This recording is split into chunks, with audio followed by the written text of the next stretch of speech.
Hello guys, welcome back to our channel. তো অনেক দিন পরে একটা শর্টস বানাচ্ছি, আর আজকে আমার বানাচ্ছিল হচ্ছে ডিম ভাপা। আর খুবই এটা হচ্ছে টেস্টি আর খুবই ইজি একটা রেসিপি, তো ভাবলাম তোমাদের সাথে শেয়ার করে নিই। তো প্রথমেই আমার মা কড়াইতে দিয়ে দিয়েছিল হচ্ছে সর্ষে, পোস্ত আর কাঁচা লঙ্কার একটা পেস্ট। তারপরে দিয়ে দিয়েছিল হচ্ছে টক দই ফেটিয়ে দিয়ে দিয়েছিল। তো তোমরা এর বদলে টমেটোটাও ইউজ করতে পারো, কিন্তু টক দই দিলেই নাকি টেস্টটা বেটার হয়। তারপরে লঙ্কা আর হলুদ গুঁড়ো আর কাঁচা সর্ষের তেল দিয়ে দিয়েছিল। কিন্তু যেন মজার ব্যাপার হচ্ছে এগুলো মা সবই গ্যাস বন্ধ করে করছিল।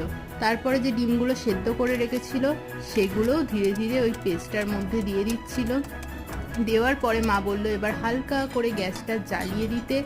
জ্বালিয়ে দিয়ে ওই পেস্টের মধ্যে ডিম সিদ্ধগুলো হালকা করে ঢুকিয়ে দিয়ে গ্যাসটা অন করে দিয়ে কিছুক্ষণ চাপা দিয়ে রেখে দিয়েছিল।